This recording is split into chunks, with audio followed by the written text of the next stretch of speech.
time for the midseason report. So, passing leaders, number one, you have Wedge Sherman, which is expected. He is most likely going to win MVP. He's had a great season, 45 touchdowns, only 5 interceptions, a rating of 150. Crazy. Then you have Pete Mohawk, 4,300. Brody Thomas, Brett Rains, Bo needs, I think. I can check. Where is James Allen? Okay. Brody needs. Okay. So I thought it was Bo. I always thought it was Bo. It's actually Brody. Nice. Okay. Brody needs. Pete Waring, Jim Bighead. This one actually doesn't. William Jeffrey shouldn't be on here. That's combined. The game doesn't update based on names of quarterbacks. And there's only one quarterback that is a starter, that's allowed to be on a team. So this is just the Axeman amount of passing yards. So the whole Axeman team is on here. Then you have Mick Hanford and Aaron Talone. And those touchdowns, yeah, basically the same thing, but overall a lot of touchdowns, especially week 10. Eddie Thomas is the best rating, and then Mac Nance, Wedge Sherman, Chauncey Murtaugh, Darius Gates, Aaron Talone, James, Drake Rawlings, Johnny Jackson, and Robert Trace. Oh, I forgot. Okay. So most catches go to Steph Wayans. That's expected. Most receiving yards, Steph Wayans. And then, okay, there's a lot. I'm not going to read out every single one. You can just look at it. And most run after catch, Steph Wayans. That's crazy. Most touchdowns is Devery Washington, then Goose Gray, Joe Hooley, Randy Allman, Steph Wayans, Lenny Paco, Nick Logano, David Thompson, Dominique Alfrey, and something Harco. I always forget his name. Okay, most rushing yards goes to Eddie Paddleman, then Felix Haverton, Tway Togo, Devin Quellish, Book Warren, Trench Lomath, Robert Trace. He's a quarterback, but he's still on here. Jack Metcalf, Drake Rawlings, another quarterback. It's crazy. Shaw Beeston, 1,000 yards. Overall, a lot of points, a lot of touchdowns. Eddie Paddleman and Devin Quellish are actually tied for most rushing touchdowns. Defense, most tackles goes to something Jaffin. I've actually never heard of him. He has 84 tackles. Pretty good stats overall. Yeah. Most tackle for loss goes to... I know him, but I don't remember his first name. Morris Cohagen, 34 tackles for loss. Dion Hoya, Dawson Cortez, dang it. Okay, Tommy Townsend, Derek Gatling, Eric Lowbridge, Jermaine Ginsel. He's still really good stats for him. Something Archer, something Nelson. Most sacks goes to Dion Hoya. 30 sacks. That is crazy. In 10 games. It's literally 3 sacks a game. Right? Yeah, probably. And then Tommy Townsend. Something Thomas. Morris Cohagen.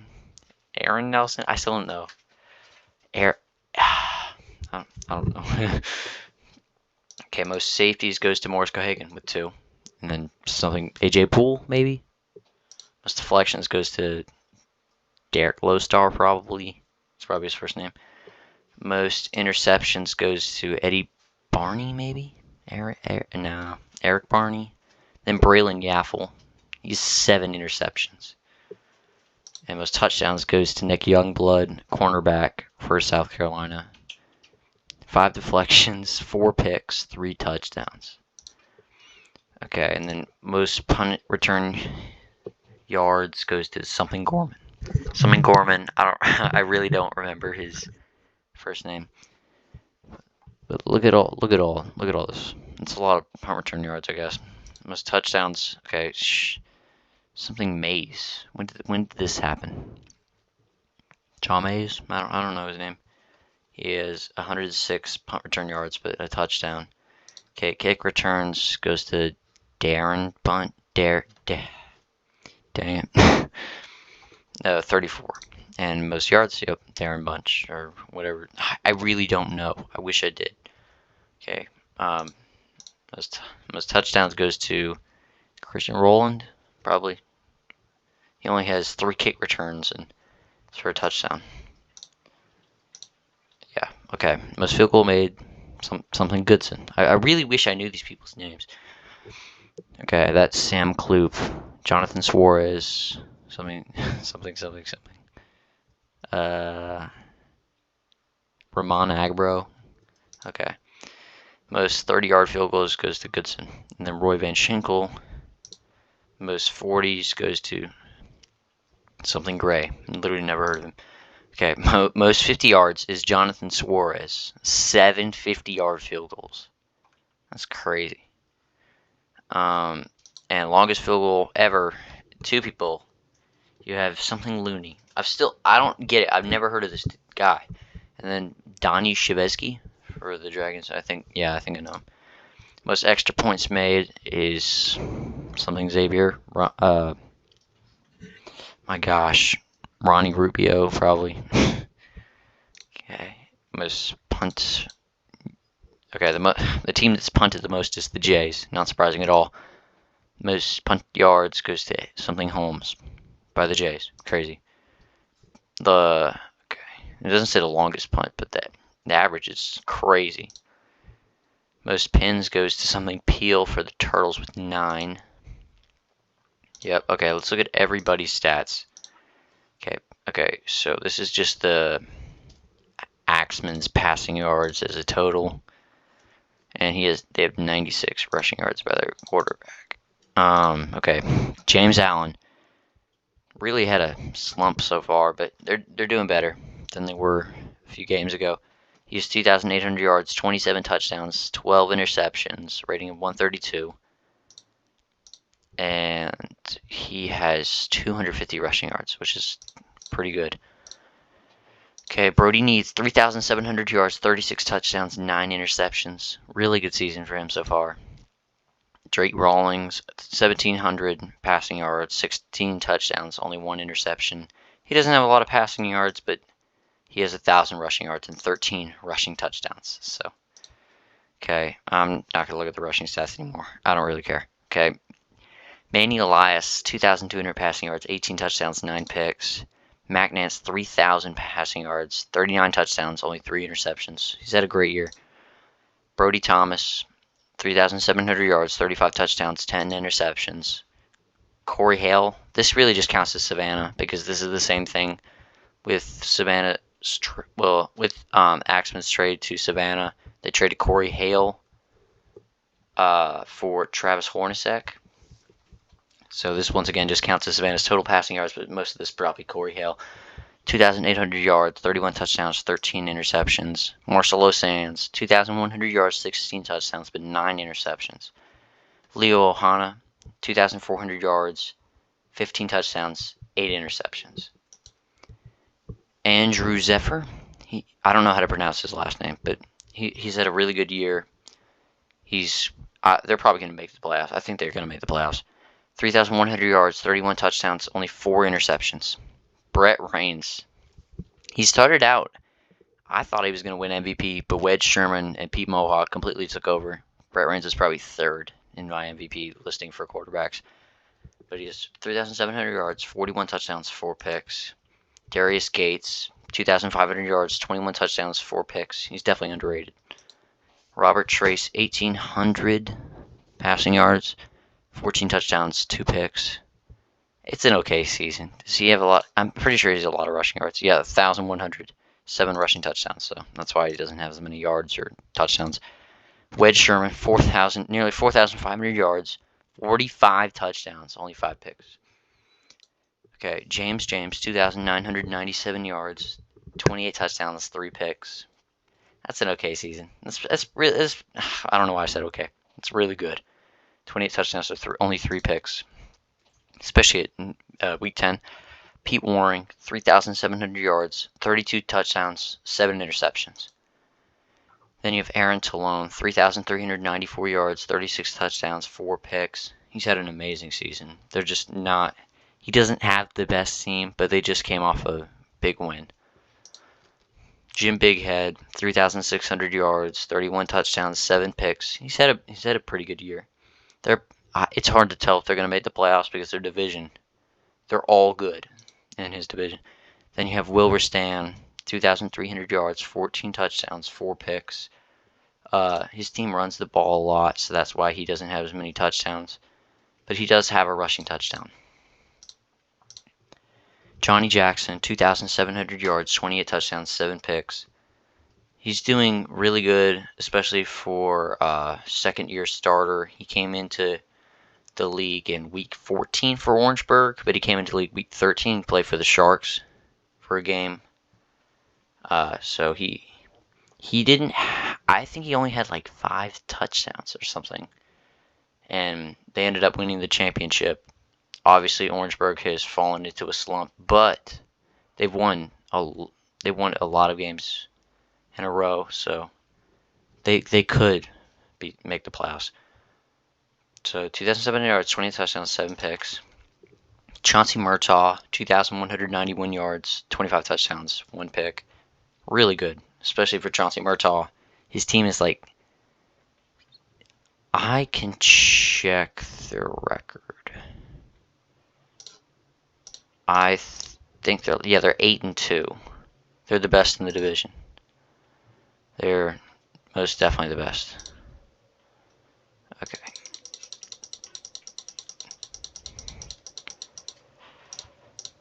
Okay. Yeah. Rex Colt, 1,300 yards, 13 touchdowns, 2 interceptions. He has 215 rushing yards and 2 touchdowns. I thought he had more than that, but that's why I was checking. Remy Hollenthaler, he's probably not going to start next season with the amount of interceptions he's thrown. 2,700 yards, 17 touchdowns, 19 interceptions.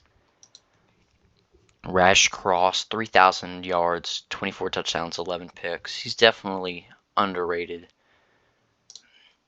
Okay, Freddie Streams, 851 passing yards. Okay, this is just terrible. He doesn't have as many attempts. He's probably like the least amount of attempts in the entire league. 3 touchdowns, 3 picks. They run the ball a lot. Yep, Trent Shalom, 1,300 yards, 12 touchdowns. Freddie Streams has rushed for a touchdown. So Ron Ogden, 2,900 yards, 25 touchdowns, 15 picks. He just came off a terrible game. It was one of the first shutouts of the season, probably. It was 70-0. That was ridiculous.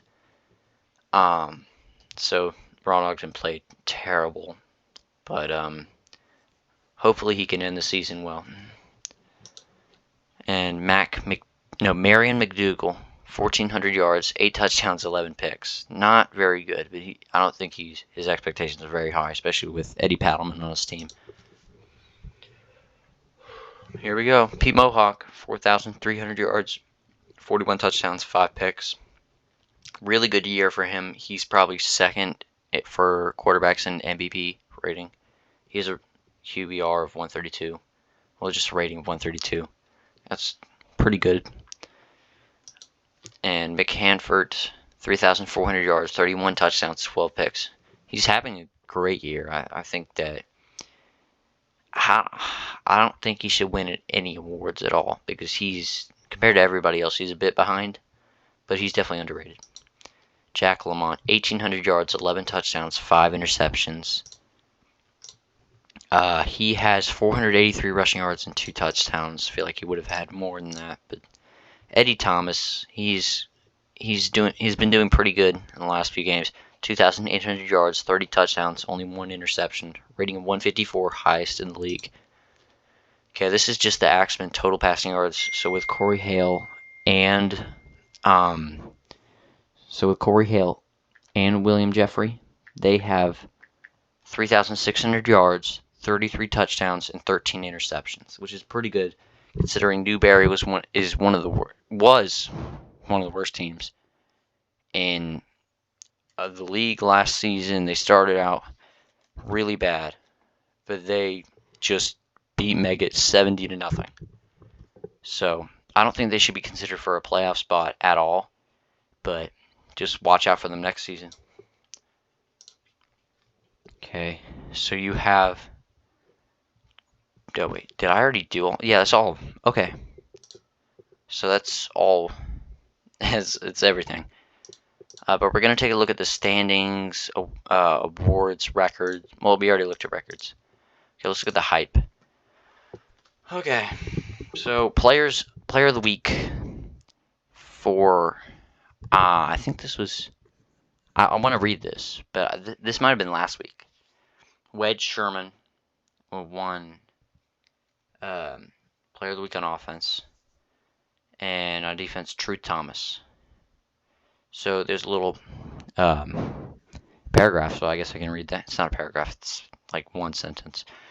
Okay, so William Jeffrey. Oh, wait. Okay, I think I get it. So this is like saying what they will be because the game is already over. So this is what they will be. So William Jeffrey is probably going to get the award. It's for helping Newberry to a 70-0 victory over Meggett, tossing 618 yards, 10 touchdowns, best in. I don't think that's most yards, but most touchdowns in a single game, helping the Axemen improve to 3-7. Okay, and then you have Miles Ventura. He was a menace on defense during Florence's 40-24 victory against Greenville, delivering 9 tackles and 4 sacks, plus 5 pass deflections. With the win, the Iron Hawks improved their record to 2-8. Okay, the insider. Okay, so here's the list of 3 cornerbacks that you might want to think twice about throwing at. Number 1, Chip Grady. It's extremely obvious. He's been amazing so far, and he has 54 tackles, 5 tackles for loss, and 14 deflections, 7 interceptions, and 2 touchdowns. Then you have Marshawn Jammer, 41 tackles, 13 tackles for loss, 5 sacks, 8 deflections, 6 interceptions. Then you have Marco Rain, 51 tackles, 6 tackles for loss, 1 sack, 10 deflections, and 6 interceptions. They're all very good. Okay, so now we can look. Okay, here are all the offensive players of the week so far. So at week 1 we had Eddie Paddleman. Number 2, week 2 Felix Haverton. Week 3 Wedge Sherman. Week 4 Tway Togo. Week 5 Wedge Sherman. Week 6 Eddie Paddleman. Week 7 Shaw Beeston. Week 8 James Allen. Week 9 Wedge Sherman. And here's the defense player of the week. I don't think people actually care about that. So that's not determined yet. Okay, so here are all the standings. FFA West. You have the Jams 8-2. Okay, this whole division is extremely talented. Then you have South Carolina 7-3, Orangeburg 6-4, and Splashers 5-5. Splashers are the only team in the division that have just come out of a loss. In the FFA East, you have Orlando at 8-2.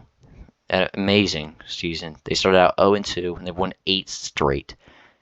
Okay, you might want to pay attention to the points scored because that is also very important.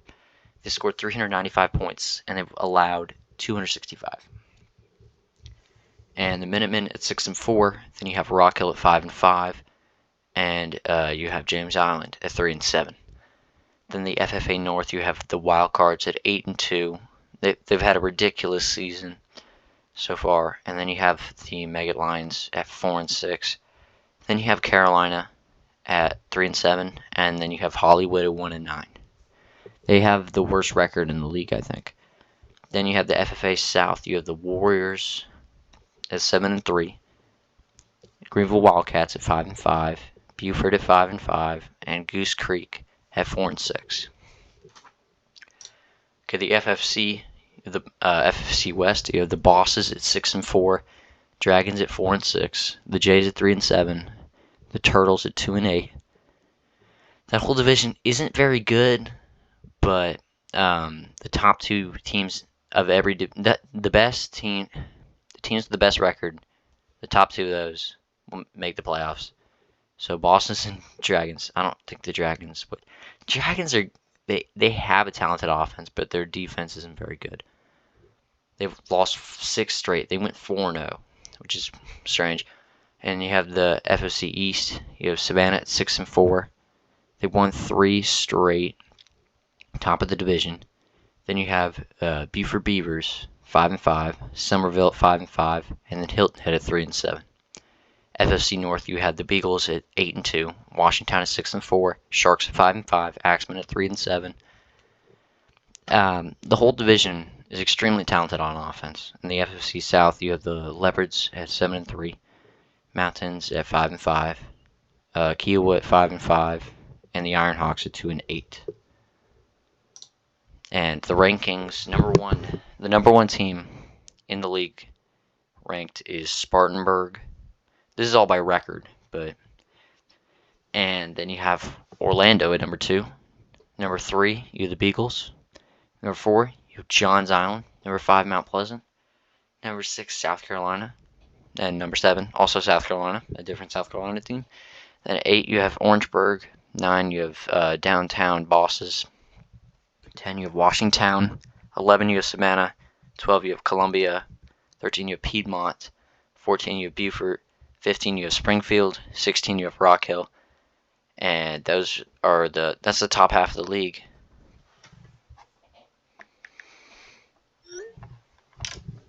And the worst team ranked is Hollywood right now, 1-9. It's crazy. Carolina's on here, and Carolina went 3-0 or something like that. They went 3-1, and now they're 3-7. That is crazy. They've lost a lot, which is unfortunate because they had a really good start to the season. So here's the playoff bracket so far. The number 1 seed, you have Spartanburg. Then, so they would play Megget, 1 versus 8 seed. They're in the same division, so that is interesting. Then the FFA, you have Mount Pleasant versus the Sandlappers. I could make some predictions, but it wouldn't be worth it because these are not going to be the playoffs at the end of the season, so there's no point. You're not going to be able to see this. Okay, so you have Orlando versus Greenville, Johns Island versus Columbia, Charleston versus West Ashley, Washington versus Savannah. That would be an interesting game. South Carolina versus Beaufort, and Downtown versus Piedmont. That would probably not be an interesting game. Piedmont would destroy them, even though they're the 6th seed. And yeah, I'm pretty sure that's it. Okay, you can look at these cool things. Yep, absolute destruction. So I think that's it. Thank you guys for watching. Stay tuned for the rest of the season. I'll see you soon, I guess. Probably won't see you. Whatever, bro. Bye. This is awkward. You can leave now.